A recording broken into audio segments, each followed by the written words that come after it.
All right, Shalom. I want to give all praises unto Yahawah, BAHASHAM, YAHAWASHI, BAHASHAM, QADASH.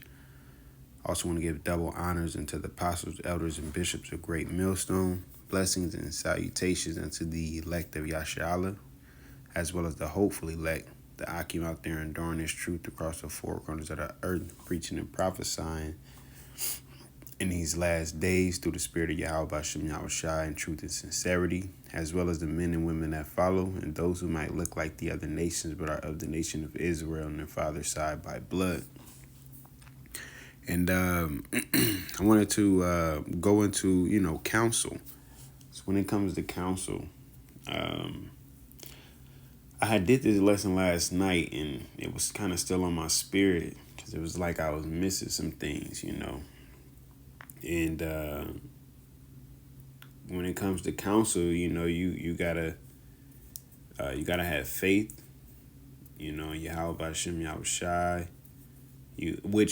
Which we'll actually get into. You gotta be humble.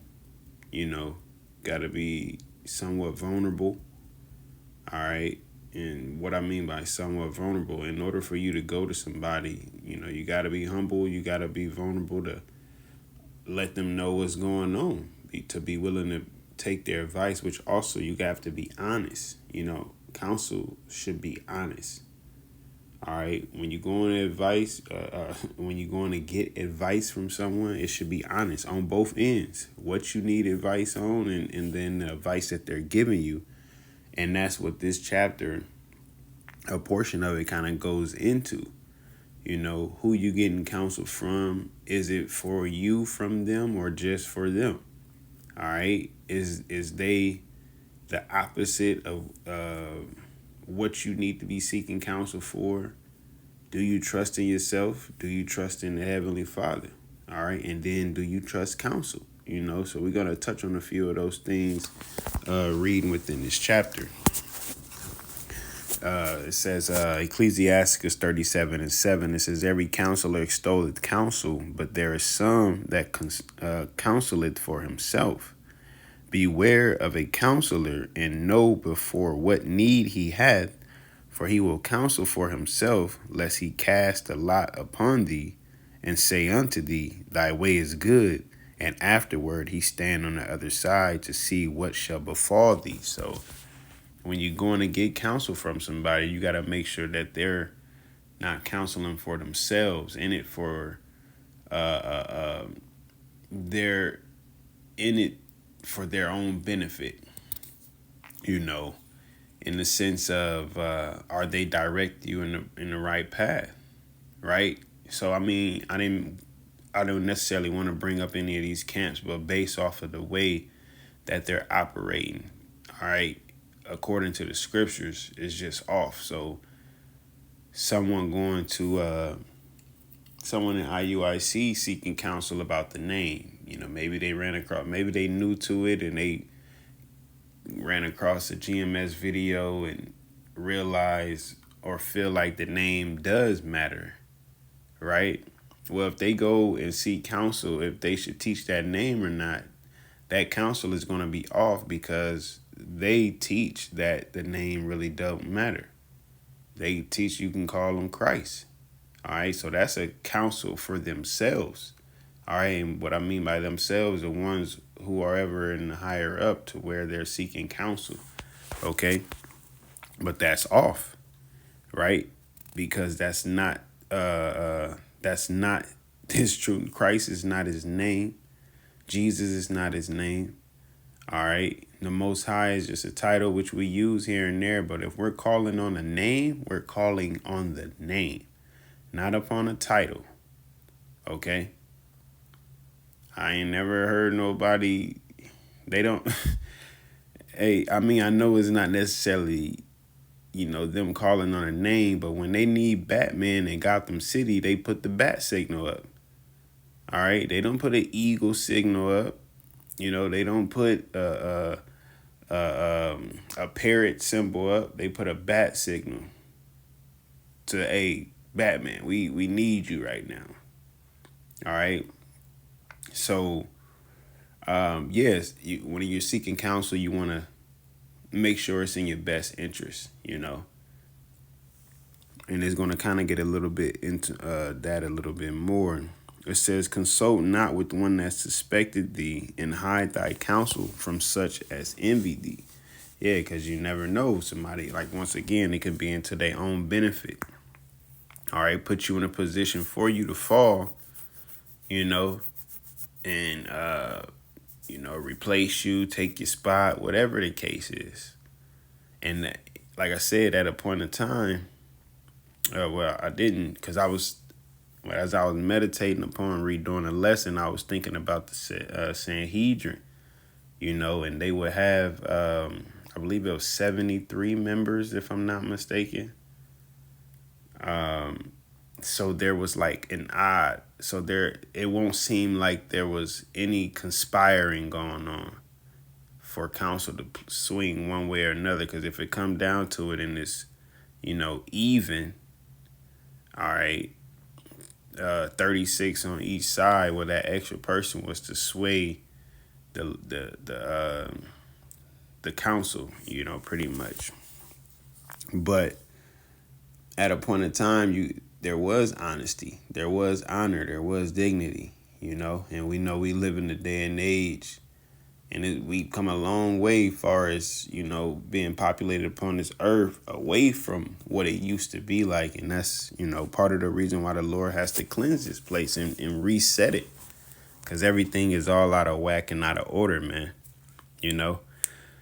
Verse 11, it says, neither consult with a woman touching her of whom she is jealous, neither with a coward in matters of war, nor with a merchant concerning exchange, nor with a buyer of selling, nor with an envious man of thankfulness, nor with an unmerciful man touching kindness, nor with the slothful for any work, nor with the hireling for a year of finishing work, nor with an idle servant of much business. Hearken not unto these in any matter of counsel. So it's telling you exactly who not to go to for counsel in those matters, man.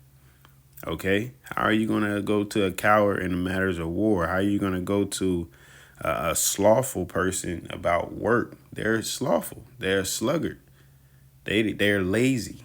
They don't care about work. All right, nor with an idle servant of much business, somebody who don't even work at all and don't want to work.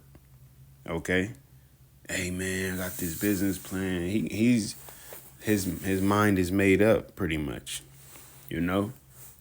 So within seeking counsel, you want to go to somebody who has the experience. All right. Somebody who's going to direct you in the right path, who's going to be a leader in a sense, I would say, because going into verse 12, which is, a banger with it. This it says, but be continually with a godly man, whom thou knowest to keep the commandments of the Lord, whose mind is according to thy mind. So y'all have the same interest. Y'all not opposite, y'all have the same interest. Because if y'all both going to the same destinations, i.e. salvation, right, that man is going to give you counsel according to both of y'all getting to salvation. He's not going to tell you to call on the name Christ when you know the proper way to get towards salvation, so to speak, is calling on the names of Yahawah and YAHAWASHI. All right. It says,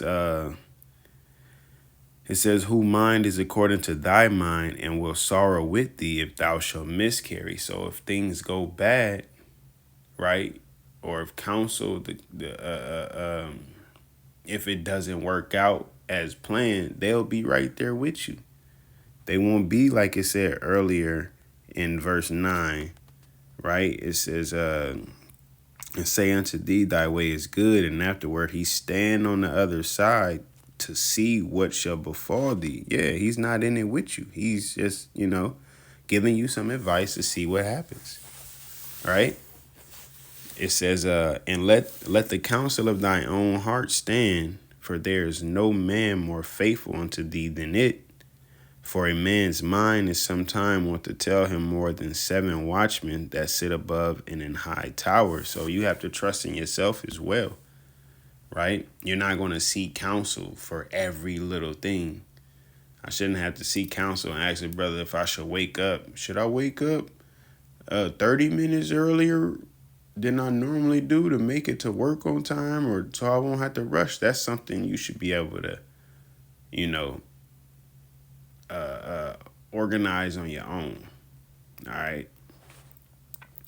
But when it comes to those situations where you really indecisive about things, or you're not really too sure, yeah, go seek counsel, you know, seek that counsel to make sure that you're going in the right path. All right.